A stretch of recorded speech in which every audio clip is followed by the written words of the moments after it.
اس پراسرار کہانی پاگل بیتی کے لیکھک ہیں عمران قریشی۔ بسم اللہ الرحمن الرحیم۔ رحل ٹال کے معزز ناظرین، میری کتاب پاگل خانہ کامیابی کے ریکارڈ توڑ رہی تھی۔ فلم کے ڈائریکٹر پروڈیوسر میری منت سماجت کر رہے تھے کہ وہ اس کتاب پر فلم بنانا چاہتے ہیں، اس لیے تحریر کے حقوق فروخت کرنے کے لیے بات چیت پر آمادہ ہیں، لیکن مجھے فلم لائن سے کسی بھی قسم کی دلچسپی نہیں تھی، اس لیے میں نے صاف انکار کر دیا۔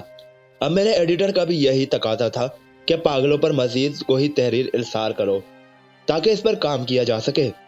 ان دنوں میری کتاب پاگل خانے کے اعزاز میں پاگل خانے والوں کی جانب سے خصوصی تقریب کا انعقاد ہوا اور میں مہمان خصوصی تھا۔ یہاں یہ بھی بتاتا چلوں کہ میں ان چند دنوں میں اچھا خاصا کھاتا پیتا شہری بن چکا تھا۔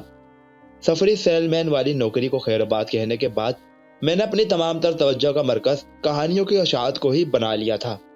بہرحال تقریب کے دوران میری ملاقات ایک ایسے شخص سے ہوئی جو کھلونوں کی دکان کا مالک تھا۔ اس کی دکان شہر سے کچھ دور واقع ایک غیر معروف ٹاؤن میں تھی۔ ٹاؤن کا نام شیل ٹاؤن تھا اور آبادی تقریباً 3000 نفوس پر مشتمل تھی۔ اس آدمی کا نام ڈونی تھا۔ شکل و صورت سے نہایت معصوم اور نفیس انسان دکھائی دیتا تھا۔ سر سے گنجا اور فرہبی ماہل جسم کا مالک تھا۔ آنکھوں پر نفیس شیشوں والی اینک کی بدولت دکان کے مالک کی بجائے کسی یونیورسٹی کا پروفیسر دکھائی دیتا تھا۔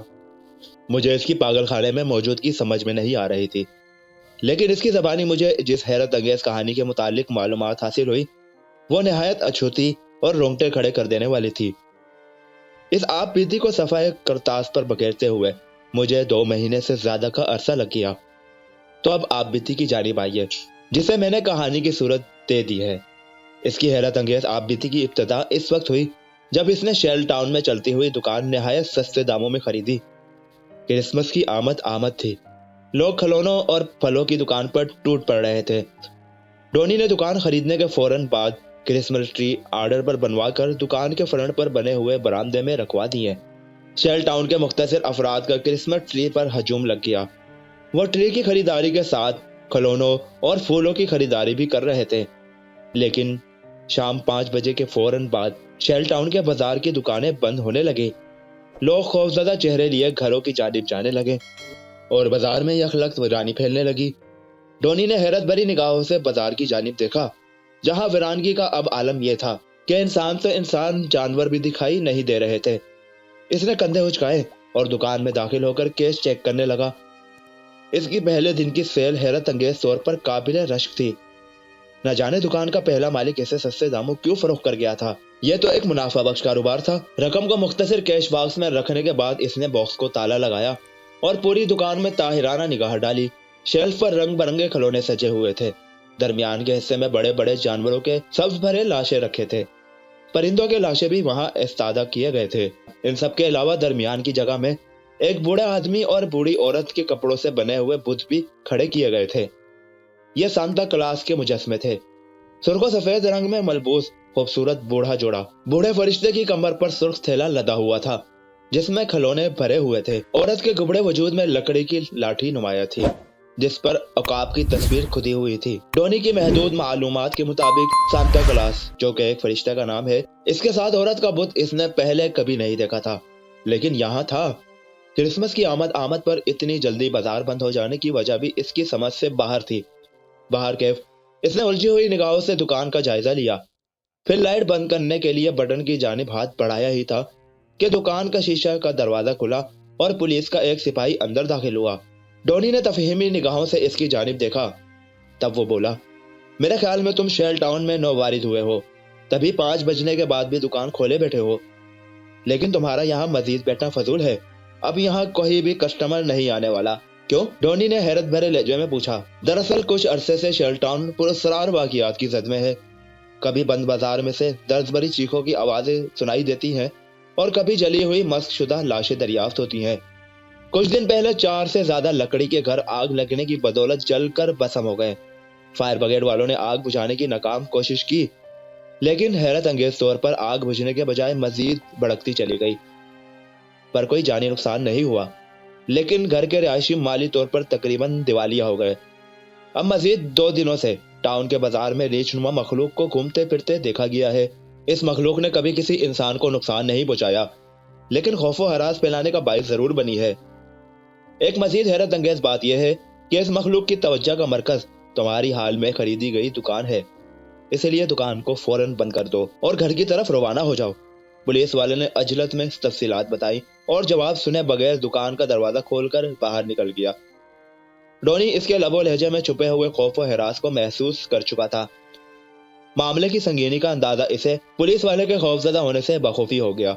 اس نے لائٹ آف کی اور دکان کا شٹر نیچے کرنے کے بعد تیز تیز قدموں کے ساتھ بازار سے ملحقہ رہائشی علاقے کی جانب چل پڑا، جہاں اس کا 2 کمروں پر مشتمل کرائے کا مکان موجود تھا۔ شیل ٹاؤن کا پراسرار قصبہ سنسان و ویران دکھائی دے رہا تھا۔ سورج مغرب کی جانب جھکتا چلا جا رہا تھا۔ حیرت انگیز طور پر درختوں پر پرندے بھی نہایت خاموشی اور اداسی کے عالم میں بیٹھے تھے۔ ڈونی خوفزدہ قدموں کے ساتھ تقریباً بھاگنے لگا۔ اس نے دل میں پکا تہیہ کر لیا تھا کہ آئندہ 5 بجے سے پہلے ہی دکان بند کر کے گھر چلا آئے گا۔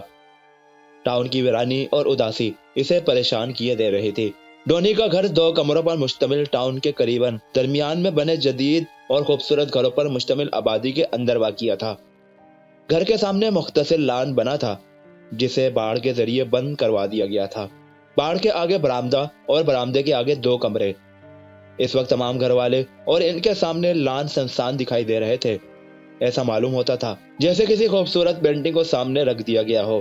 ڈونی نے عجلت میں دروازہ کھولا اور گھر میں داخل ہونے کے بعد دروازے کو جھٹکے کے ساتھ بند کر دیا۔ پھر طویل سانس لیتے ہوئے اس نے لائٹ آن کی، آتش دان کو سلگایا اور کپڑے تبدیل کرنے کے بعد کافی کا پیالہ تھامے ریڈیو کے پاس آ بیٹھا اور خبریں سننے لگا۔ رات کا اندھیرا پھیلنے لگا تھا۔ کافی پینے کے بعد اس نے ریڈیو کی آواز اونچی کی اور کچن میں گھس کر چکن برگر تیار کرنے لگا کہ تبھی اچانک اس کے حساس کانوں نے شیل ٹاؤن کا نام سنا۔ اس کے کان کھڑے ہو گئے۔ اناؤنسر کہہ رہی تھی، شیل ٹاؤن خوف و ہراس کی لپیٹ میں ہے۔ پاگل خانے کو لگنے والی آگ کے مہینہ پورا ہو جانے کے باوجود بھی شیل ٹاؤن کی مختصر آبادی میں ہونے والے حادثات میں کمی واقع نہیں ہو پائی۔ خوف و ہراس کی بدولت ٹاؤن کے افراد شرِ شام کاروبار زندگی ترک کرنے کے بعد گھروں کا رخ کرتے ہیں اور کسی بھی نئے حادثے کے لیے اپنے آپ کو آمادہ رکھتے ہیں۔ تاوقت حال حکومت معاملے کی چھان بین کے علاوہ کوئی بھی مثبت قدم نہیں اٹھا پا رہی۔ قصبے والوں کے بقول ان واقعات کا آغاز پاگل خانے میں لگنے والی آگ کے بعد ہوا، جس میں وقت کے ساتھ کمی کے بجائے شدت نمایاں ہونے لگی۔ حکومت سے اپیل ہے کہ ٹاؤن کے دگردگو ہوتے حالات کی جانب مکمل توجہ دی جائے۔ ڈونی نے ریڈیو کو جھٹکے کے ساتھ بند کر دیا، پھر برگر کھائے بغیر میٹنگ روم سے ملحقہ سونے کے کمرے کی جانب چل دیا۔ دروازے کو اچھی طرح بند کرنے کے بعد اس نے لائٹ بند کیے بغیر لحاف کو سر تک اڑا اور سونے کی کوشش کرنے لگا۔ نیند اس کی آنکھوں سے کوسوں دور تھی، دماغ پر خوف کی لہر مسلط تھی۔ سونا اس کے اختیار سے باہر ہوتا جا رہا تھا۔ خوف کی بدولت اسے اپنے جسم کے رونگٹے کھڑے ہوتے محسوس ہو رہے تھے۔ کچھ دیر بعد اسے ایسا محسوس ہوا جیسے کمرے کے باہر کوئی دبے قدموں چل رہا ہو، پھر چلتے قدموں کی دھمک اس کے کمرے کے سامنے آ کر رک گئی۔ اس نے دل میں سوچا، شاید اب دروازے کے باہر کھڑا ہونے والا عفریت تالے کے سوراخ سے اندر جھانکنے کی کوشش کر رہا ہوگا کہ اچانک یہ ماحول ٹیلی فون کی گھنٹی کی آواز سے گونج اٹھا۔ ڈونی کا دل اچھل کر حلق میں آ گیا۔ اس نے لحاف کو مزید اوپر کھینچ لیا۔ گھنٹی متواتر بجتی چلی جا رہی تھی۔ ڈونی نے سوچا، خوف دور کرنے کا بہترین ذریعہ یہ ہے کہ فون پر بات چیت کر کے منتشر دماغ کو یکجا کرنے کا اس سے بہتر طریقہ اور نہیں ہو سکتا۔ اس نے لحاف میں سے سر باہر نکال کر کمرے کا جائزہ لیا، پھر بستر سے نیچے اتر کر دروازے کی جانب چل دیا۔ دروازے کے پاس پہنچ کر کچھ دیر سوچتے رہنے کے بعد اس نے جھٹکے کے ساتھ دروازہ کھول دیا۔ میٹنگ روم کی لائٹ آن تھی اور وہاں حالات معمول کے مطابق تھے۔ ٹیلی فون کی گھنٹی متواتر بج رہی تھی۔ ڈونی نے آگے بڑھ کر ریسیور اٹھا لیا۔ دوسری جانب مکمل خاموشی طاری رہی۔ ہیلو، ڈونی کپکپاتے ہوئے لہجے میں بولا۔ اب کی دفعہ دوسری جانب ہلکی سرگوشی کی آواز ابھری، پھر جھٹکے کے ساتھ فون بند کر دیا گیا۔ ڈونی ایسا نہیں چاہتا تھا۔ وہ شدت کے ساتھ اس بات کا خواہاں تھا کہ کوئی اس کے ساتھ بات چیت کرے، لیکن ایسا نہیں ہو سکا۔ اس نے مایوسی بھرے انداز میں ریسیور کو کریڈل پر رکھ دیا۔ ٹیلی فون سیٹ کے ساتھ CLI نصب تھی، جس پر فون کرنے والے کا نمبر نمایاں ہو جاتا تھا۔ لاشعوری طور پر ڈونی کی نگاہیں CLI سیٹ کی اسکرین پر پڑی۔ وہاں موجود نمبر حیرت انگیز طور پر اس کی اپنی دکان کا تھا۔ ڈونی نے آنکھوں کو اچھی طرح مسلا، پھر دوبارہ نمبروں کا جائزہ لیا۔ وہ حرف بحرف اس کی دکان کے نمبر تھے۔ لیکن سوچنے کی بات تھی کہ ایسا بھلا کیسے ہو سکتا ہے۔ جہاں تک اسے یاد تھا کہ وہ دکان کو تالا لگا کر آیا تھا اور اس کی اطلاع کے مطابق دکان کی چابی بھی اس کے علاوہ کسی کے پاس موجود نہیں تھی، لیکن فون کال کے مطابق دکان نہ صرف کھلی ہوئی تھی بلکہ دکان میں کچھ افراد بھی موجود تھے۔ ڈونی کے چہرے پر فکر انگیز لکیروں کا جال بکھرنے لگا۔ دکان میں رقم کے علاوہ قیمتی سامان بھی موجود تھا۔ اگر دکان میں ڈاکہ پڑ جاتا تب وہ دیوالیہ ہو کر رہ جاتا۔ خوف و ہراس کی لہر جو کچھ دیر پہلے اس کے دل دماغ کو اپنے لپیٹ میں لیے ہوئے تھی یکدم غائب ہوتی چلی گئی اور اس کی جگہ پریشانی اور لاچاری نے لے لی۔ پریشانی دکان میں کسی کی موجودگی سے تعلق رکھتی تھی اور لاچاری اس بات کی تھی کہ مخدوش حالات کی بدولت وہ گھر سے باہر نہیں نکل سکتا تھا۔ ڈونی نے سر کو دونوں ہاتھوں میں تھاما اور صوفے پر بیٹھ گیا کہ اچانک مکان کے دروازے کی گھنٹی بجنے لگی۔ ڈونی نے چونک کر دیوار پر لگی گھڑی کی جانب دیکھا۔ رات کے 11 بجنے والے تھے۔ باہر بھلا کون ہو سکتا تھا؟ رات کے اس پہر ٹاؤن والوں میں سے کوئی بھی باہر نکلنے کی جسارت نہیں کر سکتا تھا۔ شاید کوئی بھولا بھٹکا ہوگا، لیکن شام کو پولیس والے کے تیور کو مد نظر رکھتے ہوئے ایسا سوچنا بھی ممکن نہیں تھا۔ اس نے صوفے پر بیٹھے بیٹھے چلاتے ہوئے پوچھا، باہر کون ہے؟ دروازہ کھولیے، میں چوکیدار ہوں، کرخت آواز میں جواب موصول ہوا۔ ڈونی نے اطمینان بھرا طویل سانس لیا اور صوفے سے اٹھ کر دروازے کی جانب چل دیا۔ دروازہ کھولنے پر اس نے جس عجیب و غریب اور مضحکہ خیز شخص کو سامنے کھڑے پایا وہ کسی بھی لحاظ سے چوکیدار دکھائی نہیں دیتا تھا۔ بال بکھرے ہوئے، چھوٹی چھوٹی آنکھوں پر گول شیشوں والا چشمہ، ناک بہہ کر ہونٹوں کی جانب آ رہی تھی جسے وہ وقتاً فوقتاً زبان کی مدد سے چاٹ رہا تھا۔ وہ شدید سردی کے باوجود صرف پینٹ شرٹ میں ملبوس تھا۔ مجموعی طور پر چوکیدار کے بجائے وہ کسی سرکس کا جوکر دکھائی دیتا تھا۔ ڈونی نے استفہامیہ نگاہوں سے اس کی جانب دیکھا، تب وہ دوبارہ کرخ لہجے میں بولا، جناب اس وقت آپ کو پریشان کرنے کا مقصد صرف یہی ہے کہ ابھی کچھ دن قبل میں نے ریچھ نما جانور کو اس رہائشی کالونی کی جانب بڑھتے ہوئے دیکھا ہے۔ میں اس کے پیچھے بھاگا، لیکن اس گلی تک پہنچنے کے بعد وہ یکدم نگاہوں کے سامنے سے غائب ہو گیا۔ آپ کو بتانے کا مقصد صرف یہ ہے کہ محتاط رہیے گا، حالات یقیناً بہتر نہیں ہے۔ بات ختم کرتے ہی وہ دوسری جانب گھوما اور مکان کے مخالف جانب چل دیا۔ ڈونی کو کچھ دیر پہلے کمرے میں ابھرتے قدموں کی آہٹ یاد آئی۔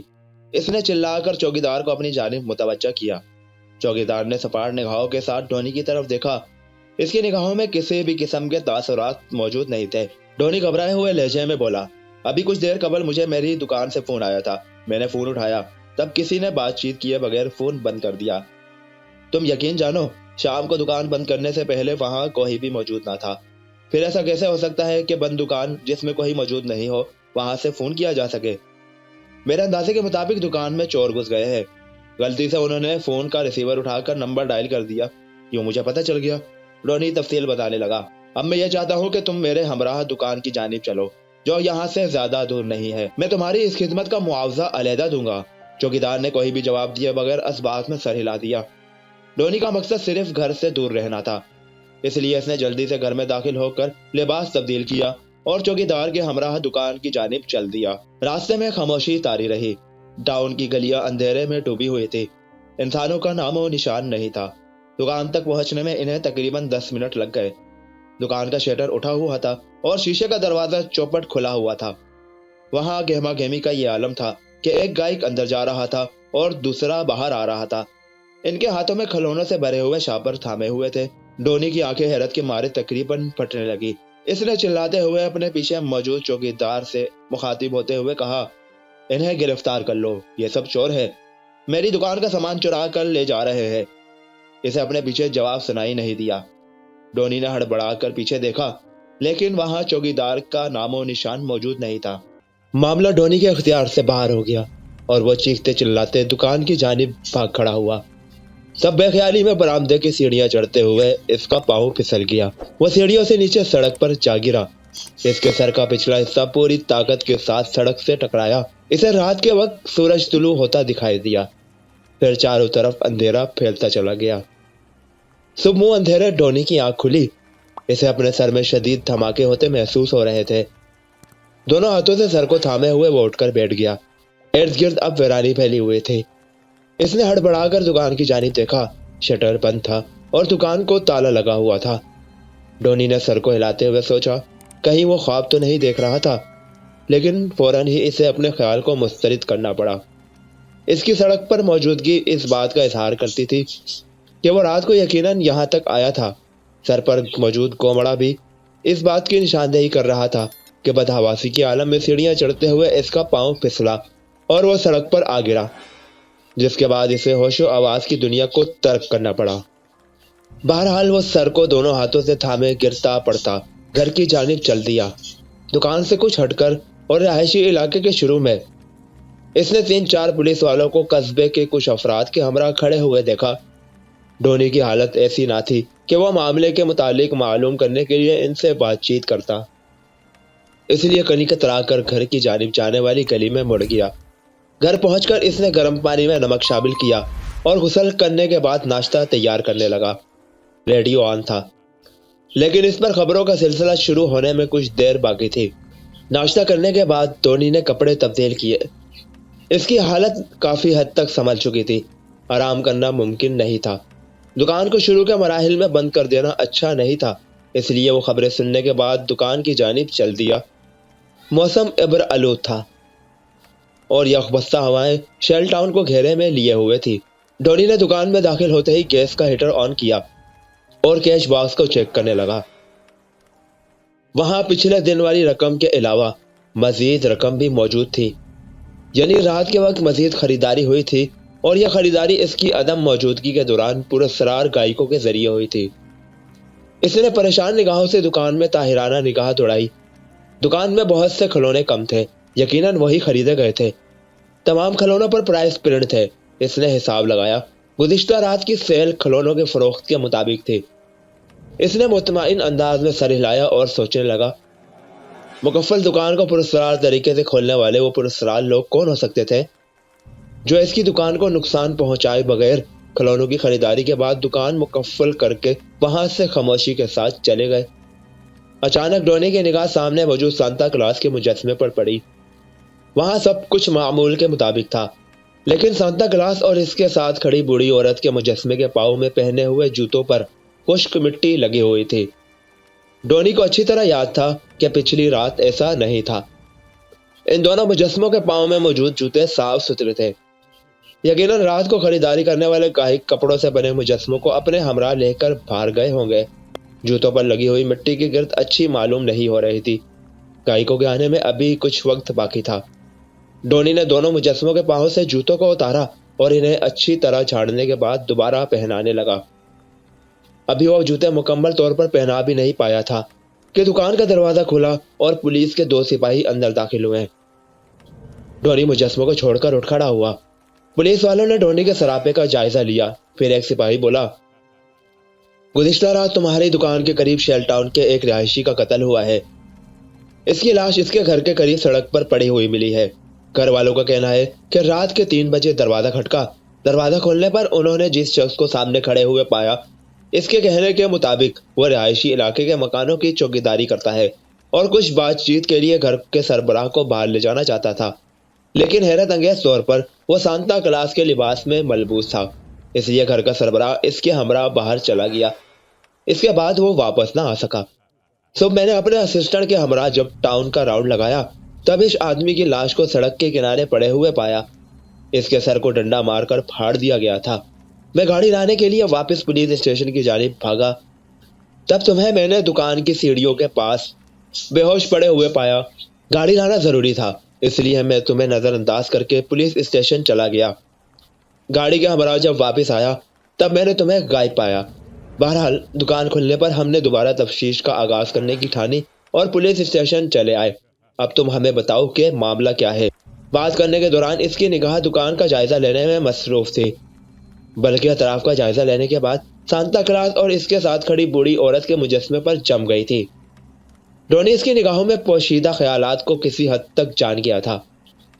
کچھ بھی چھپانا اس کے حق میں خطرناک ثابت ہو سکتا تھا، اس لیے اس نے حرف بہ حرف گزشتہ رات بیتنے والے تمام واقعات تفصیل کے ساتھ بیان کر دیے۔ دونوں پولیس والے نہایت مہیس کے عالم میں اس کی بیان کردہ تفصیلات کو سنتے رہے۔ پھر پہلا پولیس والا بولا، میرا نام سارجنٹ انتھونی ہے۔ میں تمہاری بیان کردہ کہانی کے ساتھ اتفاق کرتا ہوں، لیکن کیا تم مجھے بتانا پسند کرو گے کہ سانتا کلاس کا یہ مجسمہ تمہارا خود تیار کردہ ہے یا پھر پہلے سے یہاں نصب تھا؟ سانتا کلاس کا یہ مجسمہ نہایت اہمیت کا حامل ہے۔ یاد رہے گزشتہ رات والے قتل کے دوران قاتل نے سانتا کلاس کا روپ دھارن کیا ہوا تھا۔ جب میں نے دکان خریدی تب یہ تمام مجسمے پہلے ہی سے یہاں نصب تھے۔ مجھے کسی بھی قسم کا سامان خریدنے کی ضرورت پیش نہیں آئی تھی سوائے کرسمس ٹری کے، جن کی خریداری 2 دن پہلے کی تھی۔ سارجن انتھونی نے دوبارہ اس بات میں سر ہلایا، پھر پوچھا، تمہاری بیان کردہ کہانی پر اسرار اور ناقابل یقین ہے، لیکن مجھے معلوم ہے کہ اس میں رتی برابر بھی جھوٹ نہیں۔ اپنی 30 سالہ ملازمت کے دوران اب میں سامنے کھڑے شخص کی صورت دیکھ کر اس کے دل کا حال معلوم کرنے کی صلاحیت بخوبی رکھتا ہوں۔ تمہاری بیان کردہ کہانی یقیناً سچ ہے، یا پھر دماغ میں موجود خوف کی لہر کی بدولت تمہیں حقیقت کی صورت میں دکھائی دی ہے۔ جو بھی ہے، تمہاری دکان کی نگرانی ضروری ہے، اس لیے میں 2 بندوں کو مکان کے باہر تعینات کر دیتا ہوں۔ یقیناً تمہیں اعتراض نہیں ہوگا۔ ڈونی نے اس بات میں سر ہلایا اور 2 پولیس والوں نے سانتا کلاس کے مجسمے کا تفصیلی جائزہ لیا اور دکان کی مختصر تلاشی لینے کے بعد باہر نکل گئے۔ اس دن کی مصروفیات کچھ خاص نہیں رہی۔ گاہکوں کی تعداد کم تھی، بچے کھلونے کی خریداری کے لیے آتے جاتے رہے۔ ڈونی کا دماغ بھی موجودہ صورتحال کی بدولت الجھا رہا، کام میں توجہ نہ ہونے کے برابر رہی۔ لیکن تمام دن کی سوچ وچار کے بعد وہ اس نتیجے پر پہنچنے میں کامیاب ہوا کہ اسے کچھ دن دکان کے اندر ہی سونا چاہیے۔ دکان کی چھت پر کمرہ موجود تھا، لیکن یہاں باتھ روم یا کچن کی سہولت موجود نہیں تھی۔ یہ کوئی بڑا مسئلہ نہیں تھا۔ وہ کچھ دیر کے لیے گھر جا کر ضروریات زندگی سے فارغ ہونے کے بعد کھانے پینے کے سامان کے ہمراہ واپس دکان میں آ سکتا تھا۔ اسے بمشکل آدھے گھنٹے سے زیادہ کا عرصہ نہیں لگتا۔ سر شام اس نے دکان بند کی اور تیز تیز قدموں کے ساتھ گھر کی جانب چل دیا۔ اس کی دکان پر متعین 2 پولیس والے 5 بجے کے بعد اچانک ہی غائب ہو گئے تھے۔ ڈونی نے گھر میں داخل ہو کر کافی اور سینڈوچ تیار کیے، پھر باتھ روم وغیرہ سے فارغ ہونے کے بعد تیز قدموں کے ساتھ دوبارہ دکان کی جانب چل دیا۔ ٹاؤن سنسان ہو چکا تھا۔ ڈونی آتے ہوئے اپنے ہمراہ ریڈیو بھی لیتا آیا تھا۔ اس نے دکان کے شیشے کے دروازے کو اندر سے لاک کیا، پھر ریڈیو آن کر کے خبروں کا چینل لگا دیا اور خود کھانا کھانے لگا۔ مختصر خبروں کے بعد اناؤنسر نے شیل ٹاؤن کی موجودہ صورتحال پر تبصرہ کرنے کے بعد پولیس والوں کا بیان پیش کیا، جس کے مطابق آج کی رات تمام رات پولیس سیکیورٹی مضبوط رکھنے کا اعلان کیا گیا تھا اور ٹاؤن کے افراد سے گزارش کی گئی تھی کہ وہ کسی بھی صورت میں گھروں سے باہر نکلنے کی کوشش نہیں کرے۔ ایمرجنسی کی صورت میں مختلف بتائے جانے والے نمبروں پر ڈائل کرنے کی صورت میں پولیس ان کے بتائے ہوئے ایڈریس پر جلد از جلد پہنچنے کی کوشش کرے گی۔ خبریں ختم ہونے کے بعد ڈونی نے ریڈیو کو بند کر دیا اور خود اپنا بستر اٹھائے دکان کی اوپری منزل پر بنے ہوئے کمرے کی جانب چل دیا۔ اس نے بستر بچھایا اور سونے کے لیے لیٹ گیا۔ شام کے 7:30 بج رہے تھے۔ نیند اس کی نگاہوں سے کوسوں دور تھی۔ اسے رہ رہ کر پولیس کی ناقص کارکردگی پر غصہ آ رہا تھا۔ ٹاؤن کا بازار اور رہائشی علاقہ سنسان پڑا تھا۔ پولیس کے گشت کا نام و نشان موجود نہیں تھا۔ ڈونی نے گزشتہ رات کی طرح لائٹ بند نہیں کی تھی۔ لحاف منہ پر اوڑھ کر وہ خاموشی کے ساتھ لیٹ کر واقعات کے متعلق سوچتا رہا اور رات کے 2 بج گئے، لیکن اسے نیند نہیں آئی۔ دکان کے اوپر بنے اس مختصر کمرے کی اکلوتی کھڑکی بازار کی جانب کھلتی تھی۔ جب ڈونی لیٹے لیٹے اکتا گیا تب اٹھ کر کھڑکی کی جانب چل دیا۔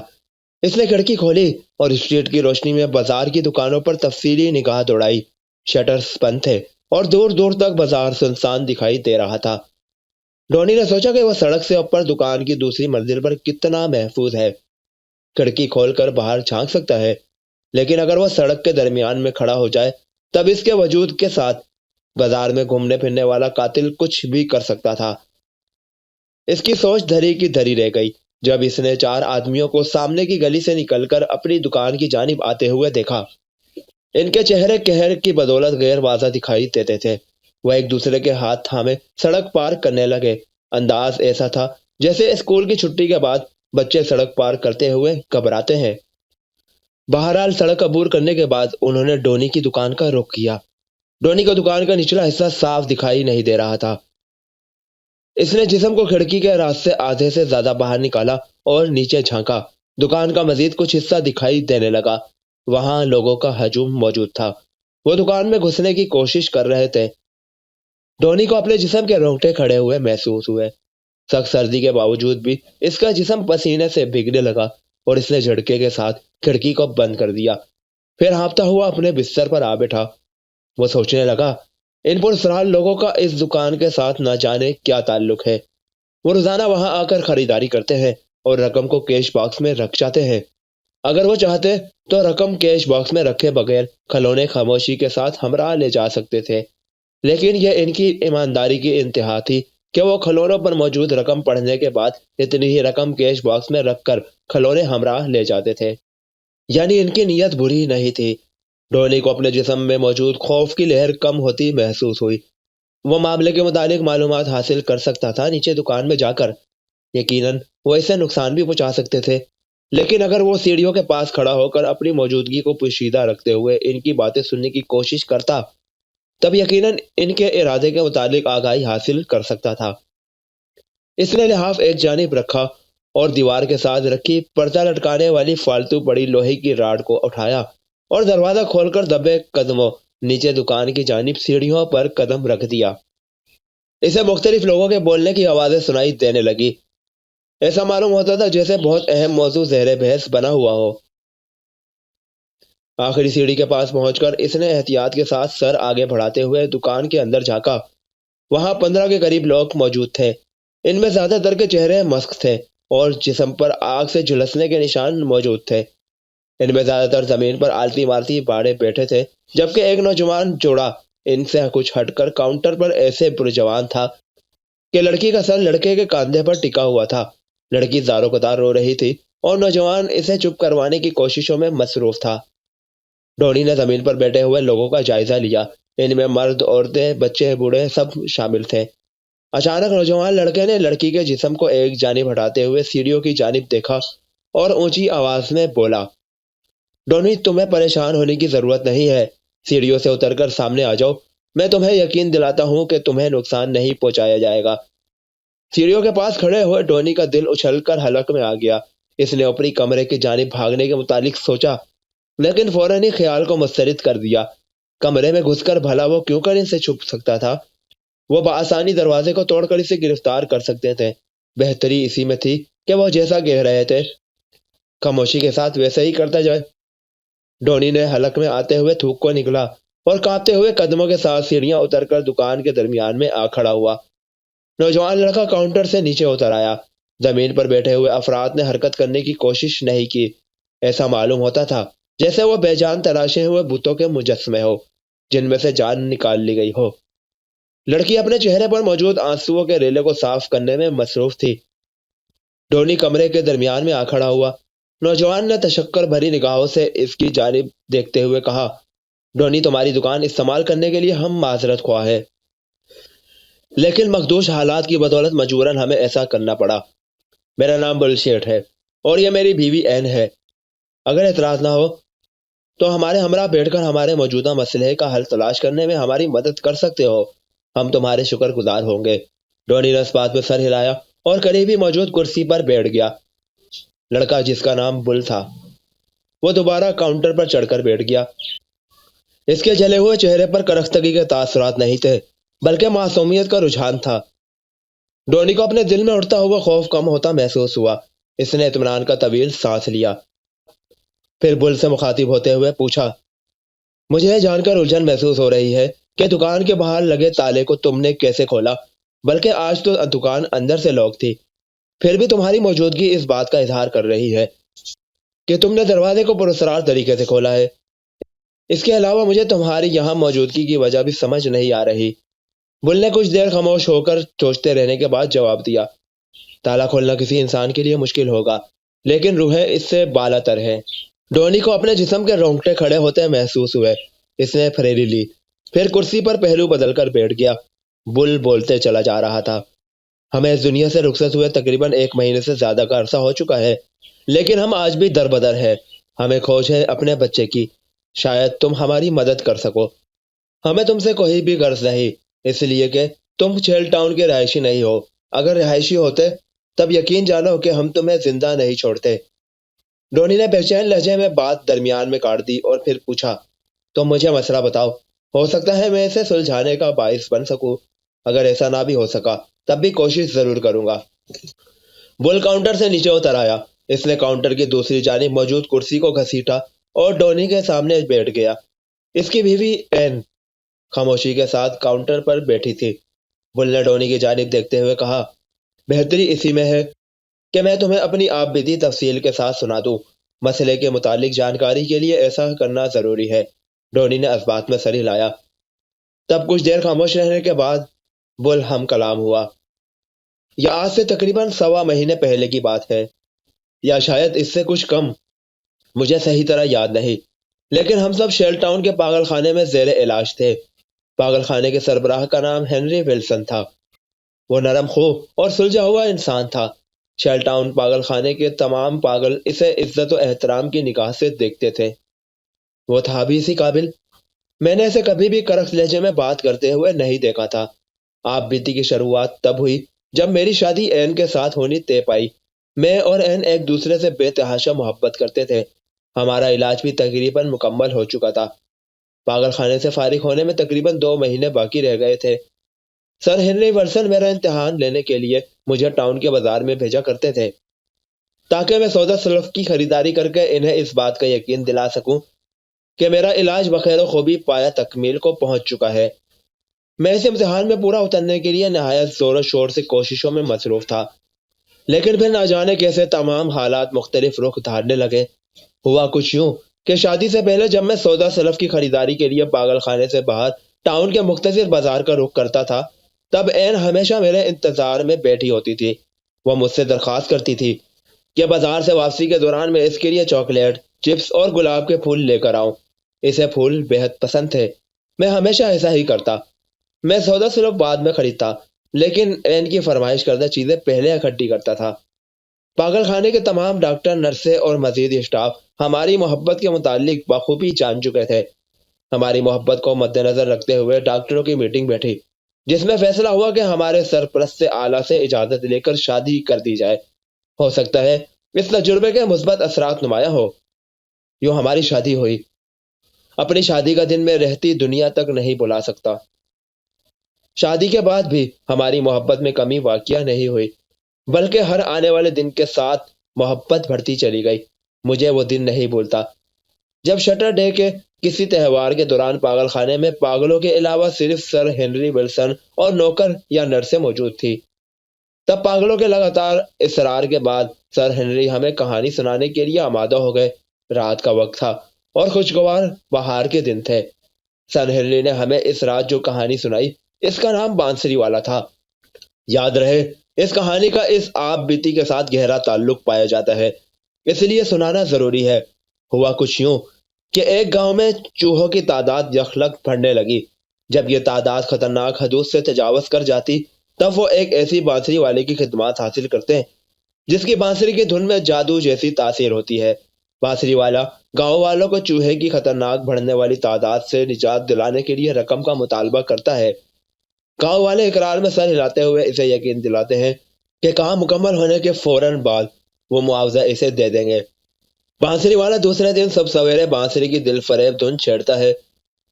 تب تمام گاؤں کے چوہے بے خود ہو کر اس کے پیچھے پیچھے گاؤں سے باہر کا رخ کرتے ہیں اور پہاڑوں میں گم ہونے کے بعد واپسی کا راستہ بھلا دیتے ہیں۔ گاؤں والے سکون کا سانس لیتے ہیں، لیکن حسب وعدہ بانسری والے کو معاوضہ دینے سے صاف انکار کر دیتے ہیں۔ بیچارہ بانسری والا روتا دھوتا گاؤں سے کچھ دور جنگل میں گم ہو جاتا ہے، لیکن دوسرے دن صبح سویرے نامدار ہوتا ہے۔ اس کے ہاتھوں میں بانسری موجود ہوتی ہے۔ وہ بانسری کو اپنے ہونٹوں کے ساتھ لگاتا ہے اور ایک ایسی دھن کا آغاز کرتا ہے جسے سن کر گاؤں کے تمام بچے اچھلتے کودتے اس کے ہمراہ پہاڑوں کی جانب چل نکلتے ہیں۔ بانسری والا بچوں کو غار میں بند کر دیتا ہے، پھر گاؤں والوں سے اپنے معاوضے کا تقاضا کرتا ہے اور معاوضہ ملنے پر وہ بچوں کو رہا کر دیتا ہے۔ یہاں پہنچ کر کہانی ختم ہو جاتی ہے، لیکن ہماری درد بری کہانی کا آغاز اس کہانی کے اختتام کے بعد ہوتا ہے۔ کہانی سننے کے بعد جب میں نے اور این نے کمرے کا رخ کیا، تب این سوچوں میں گم تھی۔ وہ مجھ سے بات چیت نہیں کر رہی تھی۔ ایسا ہماری مختصر ازواجی زندگی کے دوران پہلی دفعہ ہوا تھا۔ میں نے اسے کئی دفعہ اپنی جانب متوجہ کرنے کی کوشش کی، تب وہ خاموشی رہی۔ تنگ آ کر میں نے اپنا رخ مخالف جانب کیا اور سونے کے لیے لیٹ گیا۔ تب وہ کچھ دیر سوچتے رہنے کے بعد اٹھ کر آتش دان کے اوپر لگے فریم کے پاس جا کر کھڑی ہو گئی۔ میں اس کی حرکات و سکنات کا بغور جائزہ لے رہا تھا۔ فریم میں ایسی تصویر موجود تھی جس میں 4 ننھے منھے بچے تولیے میں لپٹے ہاتھ پاؤں ہلانے میں مصروف دکھائی دے رہے تھے۔ یہ تصویر کچھ عرصے بیشتر این نے مجھ سے فرمائش کر کے منگوائی تھی اور میں نے اسے آتش دان کے اوپر لگایا تھا۔ وہ کچھ دیر تصویر کو محیط کے عالم میں دیکھتی رہی، پھر ایک بچے کے چہرے پر انگلی رکھ کر آہستگی کے ساتھ ہم کلام ہوئی۔ بلڈیر، مجھے ایسا بچہ چاہیے، کیا تم مجھے لا دو گے؟ دیکھو، انکار نہیں کرنا، میں بہت بے چین ہوں، مجھے بچے اچھے لگتے ہیں۔ میں مسکراتے ہوئے تصویر کے سامنے آ کھڑا ہوا۔ وہ میری موجودگی سے بے خبر محیط کے عالم میں بولی چلی جا رہی تھی۔ تم نے ہمیشہ میری خواہشات کا احترام کیا ہے۔ میں نے تم سے جو بھی مانگا تم نے مہیا کرنے کی کوشش کی۔ آج آخری دفعہ مانگ رہی ہوں، اس کے بعد پھر کبھی نہیں مانگوں گی۔ مجھے ایسا بچہ چاہیے۔ میں نے بغور بچے کی تصویر کی جانب دیکھا۔ وہ ایک دودھ پیتے صحت مند بچے کی تصویر تھی۔ میں نے نہایت اعتماد کے ساتھ آگے بڑھ کر اس کے کاندھے پر ہاتھ رکھ دیا، پھر حتمی لہجے میں بولا، کل صبح یہ بچہ تمہارے پاس موجود ہوگا۔ اس نے بے ساختہ گھومتے ہوئے مجھ سے لپٹ کر اپنا سر میرے سینے میں چھپانے کی کوشش کرتے ہوئے کہا، ڈیئر، مجھے تم سے ایسی ہی امید تھی۔ دوسرے دن صبح سویرے میں انکل ٹام کے اسٹور کے سامنے کھڑا تھا۔ انکل ٹام کے اسٹور میں دودھ، دہی، انڈے، مکھن، ڈبل روٹی اور غرض ناشتے میں استعمال کی جانے والی تمام اشیاء خورد و نوش دستیاب تھی۔ اس لیے صبح سویرے اس کے اسٹور پر بے تحاشا رش پایا جاتا تھا۔ میں رش لگنے کے انتظار میں تھا۔ مجھے خریداری کی ضرورت نہیں تھی۔ بات صرف اتنی سی تھی کہ انکل ٹام کی رہائش اسٹور کے پچھواڑے میں تھی اور راستہ کاؤنٹر کے پیچھے سے ہو کر نکلتا تھا۔ انکل ٹام کا دودھ پیتا بچہ اکثر صبح کے وقت گہری نیند سویا رہتا تھا اور ان اوقات میں مسز ٹام انکل ٹام کے ساتھ اسٹور میں ہاتھ بٹاتی دکھائی دیتی تھی۔ یعنی میرے خیال کے مطابق اس وقت جونیئر ٹام کمرے میں تنہا ہوتا تھا۔ میں رش کے دوران بآسانی بچے کو گھر سے اٹھا سکتا تھا۔ اس وقت صبح کے 7 بج رہے تھے۔ میرے ہاتھوں میں بانس کی بنی ہوئی بڑی سی باسکٹ موجود تھی۔ 7:15 بجے کے قریب گاہکوں کا رش شروع ہوا اور 7:30 بجے تک رش نے شدت اختیار کر لی۔ میں نے دائیں بائیں دیکھتے ہوئے ٹوکری کو احتیاط کے ساتھ ہاتھوں میں تھاما اور اسٹور کے شیشے کے دروازے کو کھول کر اندر داخل ہو گیا۔ دروازہ کھلنے پر مترنم گھنٹیوں کی آواز سے ماحول گونج اٹھا۔ مسز ٹام نے چونک کر میری جانب دیکھا۔ میں نے گڈ مارننگ کہہ کر انہیں مخاطب کیا۔ انکل ٹام نے مسکراتے ہوئے مجھے خوش آمدید کہا، پھر انتظار کرنے کی تلقین کرتے ہوئے گاہکوں کے ساتھ لین دین کرنے میں مصروف ہو گئے۔ مسز ٹام بھی جلدی ان کا ہاتھ بٹا رہی تھی۔ میں نے چور نگاہوں سے گاہکوں کی جانب دیکھا۔ ان میں سے کوئی بھی میری جانب متوجہ نہیں تھا۔ میں دبا قدموں کے ساتھ کاؤنٹر کے آخری سرے کی جانب چل دیا۔ یہاں چپس کے کارٹن، بیئر کے ٹین، ڈبل روٹی کے پیک موجود تھے۔ میں ان کی آڑ لیتا ہوا کاؤنٹر کے پچھلی جانب نظر آتے ہوئے رہائشی کمروں کے دروازے میں گھس گیا۔ یقیناً مجھے ایسا کرتے ہوئے کسی نے بھی نہیں دیکھا تھا، ورنہ شور مچا دیتا۔ سامنے مختصر گیلری بنی ہوئی تھی جس میں آمنے سامنے 2 کمروں کے دروازے دکھائی دے رہے تھے۔ سیدھے ہاتھ والا دروازہ بیڈ روم کا تھا، جبکہ الٹے ہاتھ کی جانب والا دروازہ سیٹنگ روم کا تھا۔ میں نے بیڈ روم والا دروازہ کھولا اور اندر جھانکا۔ بچہ لکڑی کے پالنے میں نہایت گہری نیند سویا ہوا تھا۔ میں نے آگے بڑھ کر نہایت احتیاط کے ساتھ بچے کو کمبل کے ہمراہ اٹھایا اور باسکٹ میں ڈال کر ڈھکن بند کر کے مختصر کنڈی لگا دی۔ پھر دبے قدموں کے ساتھ راہداری سے ہوتا ہوا اسٹور کے دروازے سے باہر نکل کر کاؤنٹر کے سامنے گاہکوں کے رش میں شامل ہو کر کھڑا ہو گیا۔ اب مسئلہ یہ تھا کہ اگر میں دروازہ کھول کر باہر نکلنے کی کوشش کرتا تب انکل ٹام کی نگاہوں کا مرکز بن سکتا تھا۔ دروازہ کھلنے اور بند ہونے والی مترنم گھنٹی میری پوشیدگی کا راز فاش کر دیتی۔ وہاں گاہکوں کے درمیان میں زیادہ کھڑا رہنا بھی میرے لیے خطرے کا باعث بن سکتا تھا۔ ابھی میں سوچو بچار میں مصروف ہی تھا کہ ماحول دروازہ کھلنے کی مترنم گھنٹیوں کی آواز سے گونج اٹھا۔ ایک گاہک اپنے 2 عدد بچوں کے ہمراہ اسٹور میں داخل ہو رہا تھا۔ انکل ٹام نے گاہک کی طرف دیکھا، پھر مطمئن انداز میں سر ہلا کر دوبارہ کام میں مصروف ہو گئے۔ میں نے موقع غنیمت جانا اور تیزی کے ساتھ کھلے دروازے سے باہر نکل آیا۔ مجھے اپنے پیچھے شیشے کے دروازے کے بند ہونے کی آواز سنائی دی۔ میں نے اطمینان کا سانس لیا اور باسکٹ کے ہمراہ پاگل خانے کی جانب بھاگ کھڑا ہوا۔ پاگل خانے کے مین دروازے سے اندر داخل ہونے کے بعد میں نے رہائشی کمروں کا رخ کیا۔ پاگل خانے کے بہت سے اسٹاف سے میرا سامنا ہوا، لیکن انہوں نے بات چیت نہیں کی۔ کیونکہ وہ مجھے پاگل خانے سے باہر آتے جاتے دیکھنے کے عادی تھے۔ میں نے کمرے میں داخل ہونے کے بعد این سے مخاطب ہوتے ہوئے پرجوش لہجے میں کہا، ڈیئر میں کامیاب ہو گیا ہوں، یہ دیکھو تمہاری خواہش کو پورا کرنے کے لیے میں تمہارا بچہ ہمراہ لے آیا ہوں۔ این نے بے تابانہ قدموں کے ساتھ آگے بڑھ کر ٹوکری کے اندر جھانکا، پھر خوشی سے چلاتے ہوئے بولی، بل ڈیئر، میں تمہارا یہ احسان زندگی بھر نہیں بھول پاؤں گی۔ تم نے مجھے ماں بنا کر مجھ پر احسان ہی تو کیا ہے، لیکن مجھے سمجھ نہیں آ رہی کہ ہم اسے لوگوں کی نظروں سے چھپا کر بھلا کہاں رکھیں گے۔ اگر انہیں اس ننھے فرشتے کے متعلق بھنک بھی پڑ گئی تب وہ اسے یقیناً ہم دونوں سے جدا کرنے کی کوشش کریں گے۔ میں نے اس بات میں سر ہلایا، وہ ٹھیک ہی کہہ رہی تھی۔ اگر ٹاؤن والوں کے علاوہ پاگل خانے والوں کو بھی بچے کی موجودگی کی بھنک پڑ جاتی تب وہ یقیناً بچے کو ہم سے چھیننے کی کوشش کرتے۔ میں نے کچھ دیر سوچتے رہنے کے بعد چٹکی بجاتے ہوئے این سے مخاطب ہو کر کہا، پاگل خانے کا تہہ خانہ بچے کی پوشیدگی کے لیے مناسب رہے گا، وہاں کوئی آتا جاتا نہیں ہے۔ این انکار میں سر ہلاتے ہوئے بولی، لیکن وہاں گرمی کا معقول انتظام نہیں ہے، بچے کو سردی لگ سکتی ہے۔ میں نے مسکراتے ہوئے جواب دیا، تم صدیوں سے بند پڑے اس آتش دان کی موجودگی سے بے خبر ہو جو کاڑ کباڑ کے سامان کے پیچھے پوشیدہ ہے۔ لکڑیاں بھی پاگل خانے کے اسٹور میں بکثرت پڑی رہتی ہیں، ہم ان کے ذریعے تہہ خانے کو گرم رکھ سکتے ہیں۔ اب ہمیں دو باتیں ملحوظ نظر رکھنی ہے، پہلی یہ کہ بچے کی بھوک کا مداوع کیوں کر کیا جا سکے، اور دوسری یہ کہ تہہ خانے کی صفائی کرنا نہایت ضروری ہے۔ اگر تمہارے پاس کچھ رقم موجود ہو تب مجھے دو تاکہ میں سر ہنری کے اٹھنے سے پہلے دودھ والی بوتل اور دودھ خرید کر لا سکوں۔ این نے انکار میں سر ہلایا، پھر پریشان لہجے میں بولے، میرے پاس تو پھوٹی کوڑی بھی موجود نہیں، لیکن میں سر ہنری کے کمرے کے خفیہ دراز سے آگاہی رکھتی ہوں جہاں وہ رقم سنبھال کر رکھتے ہیں، اور وہ اسے تالا بھی نہیں لگاتے۔ میں نے چٹکی بجاتے ہوئے کہا، تب پھر تم رقم کا بندوبست کرو تاکہ میں باہر کے کام جلد از جلد نپٹا سکوں۔ این نے اس بات میں سر ہلایا اور کمرے سے باہر نکل گئی۔ میں نے باسکٹ میں سوتے ہوئے بچے کی جانب دیکھا، وہ نہایت معصوم شکل بنائے گہری نیند سویا ہوا تھا۔ تقریباً 5 منٹ کے بعد این دوبارہ کمرے میں داخل ہوئی تو اس کے ہاتھے میں رقم موجود تھی۔ میں نے رقم لے کر جیب میں رکھی، پھر این سے پوچھا، کسی کو خبر تو نہیں ہوئی؟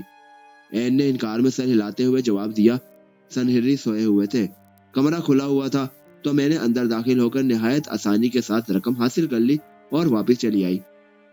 ٹھیک ہے، میں نے مطمئن انداز میں سر ہلاتے ہوئے کہا، اب تم پاگل خانے والوں کے اٹھنے سے پہلے تہہ خانے کو صاف کر کے اس قابل بنا دو کہ وہاں ہمارا ننھا آرام و سکون کے ساتھ رہ سکے۔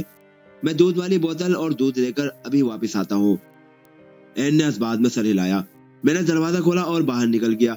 خطرناک پاگلوں کی رہائش کا انتظام مختلف تھا۔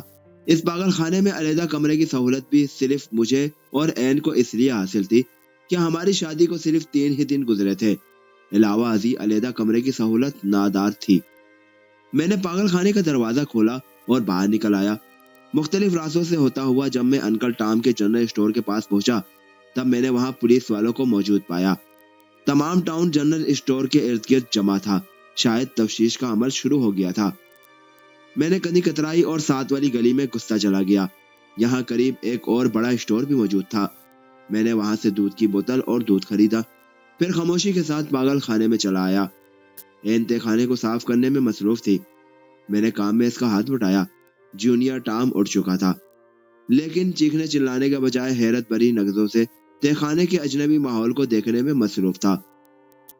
میں نے این سے مخاطب ہوتے ہوئے کہا، تم دودھ گرم کرو، جونیئر ٹام کو رونا نہیں چاہیے، ورنہ تہہ خانے سے باہر اسٹاف کو خبر ہو جائے گی کہ ہم یہاں بچے کو چھپائے ہوئے ہیں، تب وہ ہمارے لیے درسری کا باعث بن سکتے ہیں۔ این نے اس بات میں سر ہلایا اور میرے حکم کی تعمیل کے لیے پاگل خانے کے بورچی خانے کی جانب چل دی۔ تہہ خانہ صاف ہو چکا تھا۔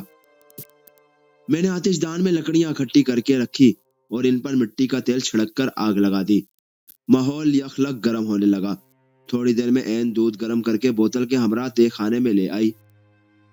جونیئر ٹام بھوک سے بلک رہا تھا، دودھ پیتے ہی اچھلنے کودنے لگا، اور ابھی ہم اسے گود میں اٹھانے کے متعلق سوچ ہی رہے تھے کہ اس نے اپنے کپڑوں کو گیلا کر دیا۔ میں نے تفہیمی نگاہوں سے این کی جانب دیکھا، تب وہ پرجوش لہجے میں بولی، ہمارے کمرے میں میرے 2 فالتو کپڑوں کے جوڑے موجود ہیں، میں انہیں کاٹ کر تہہ خانے میں لے آتی ہوں، اس کے کپڑوں کا اس سے بہتر انتظام مزید نہیں ہو سکتا ہے۔ میں نے اس بات میں سر ہلایا اور وہ کچھ ہی دیر میں کپڑے کاٹ کر لے آئی۔ ہم نے جونیئر ٹام کے کپڑے تبدیل کیے اور اس کے ہمراہ کھیلنے لگے۔ ٹام ایک صحت مند، خوبصورت اور ہنسمکھ بچہ تھا۔ وہ چیخنے چلانے یا پھر رونے کے بجائے ہمارے ہمراہ بخوشی کھیلتا رہا۔ اس نے رونے کی بھی کوشش نہ کی۔ این کی خوشی کا عالم یہ تھا کہ وہ ناشتہ کرنا بھی بھول چکی تھی۔ میرا دماغ مختلف سوچوں کے گھیرے میں تھا کہ اب مجھے اوپر اپنے کمرے کا رخ کر لینا چاہیے۔ میری عدم موجودگی شک و شبہات کا باعث بن سکتی ہے۔ این اگر بچے کے ہمراہ تہ خانے میں بھی رہتی تب بھی مضحکہ نہیں تھا۔ میں حالات کو سنبھال سکتا تھا۔ اس لیے میں نے این کو تہ خانے سے باہر نہ نکلنے کی تلقین کی اور خود دروازے کو بند کر کے کمرے کی جانب چل دیا۔ وہاں حالات نارمل تھے۔ میں نے غسل کیا اور کپڑے تبدیل کرنے کے بعد کرسی پر بیٹھ کر حالات کا جائزہ لینے لگا۔ مجھے سوچتے ہوئے 5 منٹ بھی نہیں گزر پائے تھے کہ دروازے پر دستک ہوئی۔ میں نے دروازہ کھولا اور سامنے جوزف کو کھڑے ہوئے پایا۔ جوزف پاگل خانے کا سینئر ورکر تھا۔ اس نے مجھے بتایا کہ نیچے ہال کمرے میں سر ہنری ناشتے کی میز پر میرے اور این کے منتظر تھے۔ ہماری شادی کے بعد 3 دن مجھے اور این کو ناشتہ ڈائننگ روم میں پاگل خانے کے ڈاکٹروں اور اسٹاف کے ہمراہ دیا جا رہا تھا، ورنہ پاگل خانے میں موجود مزید پاگلوں کو یہ سہولت دستیاب نہیں تھی۔ میں پہلے بھی بتا چکا ہوں کہ پاگل خانے کا زیادہ تر اسٹاف چھٹی پر گیا تھا۔ گنے چنے جو لوگ باقی تھے وہ اپنے معمول کے کام میں زیادہ دلچسپی نہیں لے رہے تھے۔ یہی وجہ تھی کہ اس وقت ناشتے کی میز پر سوائے سر ہنری کے علاوہ مزید کوئی ڈاکٹر موجود نہیں تھا۔ میں نے سر ہنری کو سلام کرنے کے بعد کرسی کھسکائی اور ان کے قریب بیٹھ گیا۔ انہوں نے تفہیمی نظروں سے مجھے دیکھا اور پوچھا، این دکھائی نہیں دے رہی؟ اس کی طبیعت تو ٹھیک ہے؟ میں نے پہلے سے گھڑا ہوا جھوٹ دہرایا۔ جی اس کی طبیعت ٹھیک نہیں۔ رات کو کھانے کے بعد سے جو متلی اور موشن کا رجحان ہوا وہ ابھی تک جاری ہے۔ یہ سنتے ہی سر ہنری کے ماتھے پر فکر انگیز لکیروں کا جال پھیلنے لگا اور وہ پریشان کن لہجے میں بولے، کچھ دوا وغیرہ کا انتظام کیا؟ اگر نہیں تو میں دیے دیتا ہوں۔ میں نے اس بات میں سر ہلایا اور دوسرا جھوٹ نہایت بے باکی کے ساتھ بول دیا، کمرے میں ٹیبلٹ موجود تھی، میں نے اسے دے دی ہے، اس سے افاقہ بھی ہوا ہے، لیکن متلی کی بدولت اسے بھوک نہیں لگ رہی، اس لیے ناشتہ ہلکا پھلکا بعد میں کرے گی۔ سن ہنری نے اس بات میں سر ہلایا اور خاموشی کے ساتھ ناشتہ کرنے لگے۔ میں نے بھی چائے کا پیالہ اپنے سامنے رکھا اور ٹوسٹ پر مکھن لگا کر آملیٹ کے ہمراہ کھانے لگا۔ کچھ دیر خاموشی طاری رہی، پھر کچھ دیر سوچتے ہوئے سر ہنری چونکتے ہوئے بولے، آج ٹاؤن میں عجیب واقعہ پیش آیا ہے۔ بقول جوزف کے ٹام میرسن کے گھر سے اس کے دودھ پیتے بچے کو اغوا کر لیا گیا ہے۔ نہ جانے وہ کون مردود تھا جس سے دودھ پیتے بچے میں دلچسپی محسوس ہوئی۔ میں نے مکھن اور انڈا بھرے نوالے کے اوپر چائے کا بڑا سا گھونٹ پھیرا، پھر چہرے پر معصومیت کے تاثرات نمایاں کرتے ہوئے کہا، بیچارہ انکل ٹام، میں ہمیشہ ان کی دکان سے سودا سلف لاتا تھا۔ جونیئر ٹام کو میں نے بھی دیکھا تھا، بہت خوبصورت اور صحت مند بچہ تھا۔ کیا اس کی گمشدگی کے بارے میں کچھ پتہ چلا؟ سن ہنری نے آملیٹ کا ٹکڑا کانٹے میں پھنسانے کے بعد منہ میں رکھا اور چائے کے گھونٹ کے ساتھ نگلنے کے بعد جواب دیا، پولیس تفتیش کر رہی ہے، لیکن تاحال کوئی خاطر خواہ نتیجہ سامنے نہیں آ سکا۔ مختلف بات چیت کے بعد موضوع تبدیل ہو گیا۔ میں نے ناشتہ مکمل کر لیا۔ سن ہنری نے مجھے این کا خیال رکھنے کی تاکید کی اور اٹھ کر کچن کی جانب چل دیا۔ میں نے جوزف کو کہہ کر این کے لیے مختصر ناشتہ ہمراہ لیا اور تہ خانے میں آ گیا۔ این نے ناشتہ کیا۔ اس کے بعد باقی کا آدھا دن ہم دونوں بچے کے ہمراہ کھیلتے رہے۔ شام کو پولیس پاگل خانے میں موجود تھی اور سارجن اینتھونی مجھے گھورے چلا جا رہا تھا۔ اس کے ہاتھوں میں جونیئر ٹام کی تصویر تھی اور چہرہ ہر قسم کے تاثرات سے عاری تھا۔ سن ہنری بھی اس کے ہمراہ تھے۔ وہ کرس لہجے میں بولا، اسے پہچانتے ہو؟ اس نے تصویر کو میرے چہرے کے سامنے لہراتے ہوئے پوچھا۔ میں نے جواب دینے کے بجائے اقرار میں سر ہلایا۔ کون ہے یہ؟ اس نے حیرت بھرے لہجے میں مجھے دیکھتے ہوئے دوبارہ پوچھا۔ انکل ٹام کا لڑکا، جونیئر ٹام، میں نے گھبرائے بغیر سپاٹ لہجے میں جواب دیا۔ کچھ دیر میری آنکھوں میں آنکھیں ڈال کر دیکھتے رہنے کے بعد وہ دوبارہ ہم کلام ہوا۔ جونیئر ٹام اس وقت کہاں ہے؟ کیا تم اس متعلق مجھے کچھ بتا سکتے ہو؟ میں نے دوبارہ اس بات میں سر ہلا دیا۔ اس نے دوبارہ حیرت بھری نظروں سے میری جانب دیکھا اور بولا، کیا تم واقعی بتا سکتے ہو کہ یہ اس وقت کہاں ہے؟ اس دفعہ میں نے طنزیہ لہجے میں جواب دیا، تم مجھے اتنی حیرت کے ساتھ کیوں دیکھ رہے ہو؟ میں یقیناً بتا سکتا ہوں کہ لڑکا اس وقت کہاں ہے۔ تب پھر وقت ضائع کیے بغیر جلدی بتاؤ، اس کے ماں باپ بہت پریشان ہے۔ سارجن نے پوچھا۔ کیا مطلب پریشان ہے؟ میں نے حیرت بھری نگاہوں سے اس کی جانب دیکھتے ہوئے کہا۔ میرے خیال کے مطابق جونیئر ٹام کو انکل ٹام کے گھر میں ہی ہونا چاہیے۔ وہ اگر اس کے گھر میں پیدا ہوا ہے تب اس کی موجودگی کے لیے اس سے بہتر کوئی جگہ نہیں ہونی چاہیے۔ سارجن انتھونی نے دونوں ہاتھوں سے اپنا سر پیٹ لیا، پھر لفظوں کو چھپاتے ہوئے بولا، تم آج صبح انکل ٹام کے جنرل اسٹور میں کیا کرنے گئے تھے؟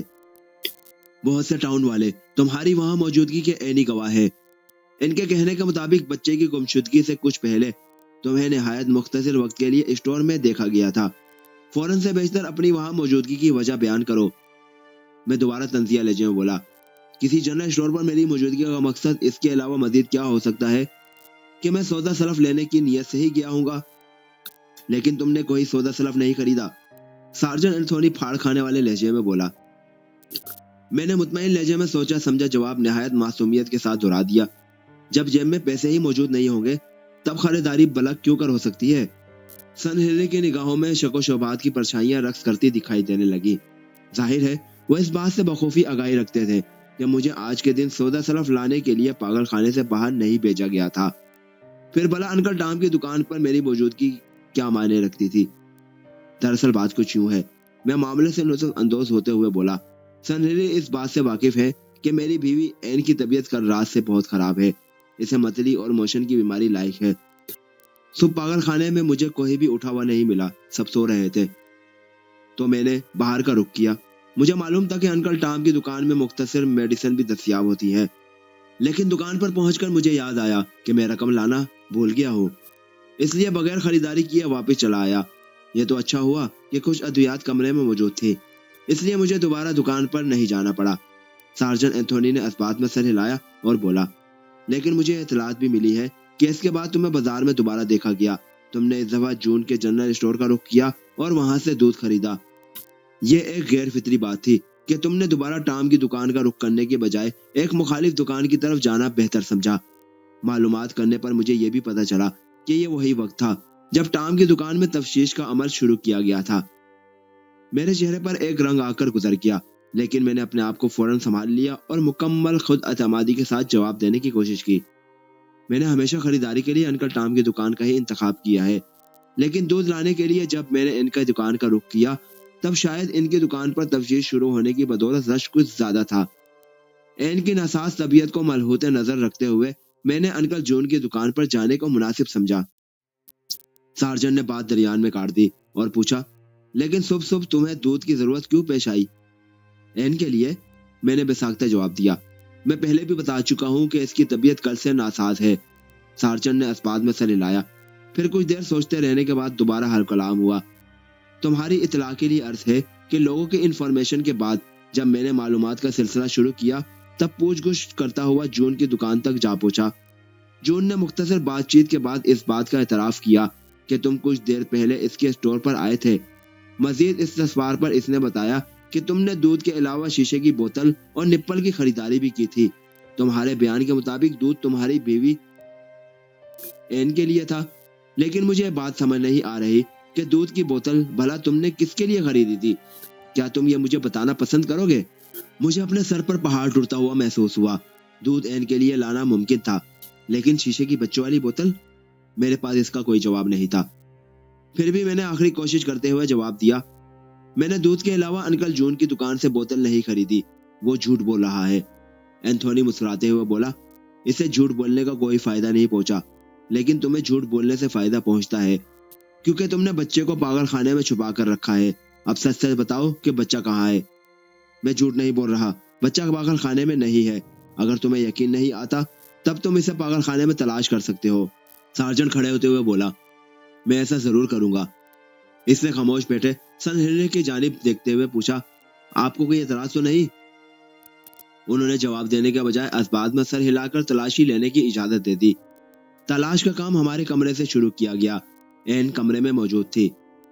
شاید وہ تہخانے سے نکل کر ہماری مختصر بات چیت سن چکی تھی، کیونکہ اس کے چہرے پر الجھن کے تاثرات نہیں تھے۔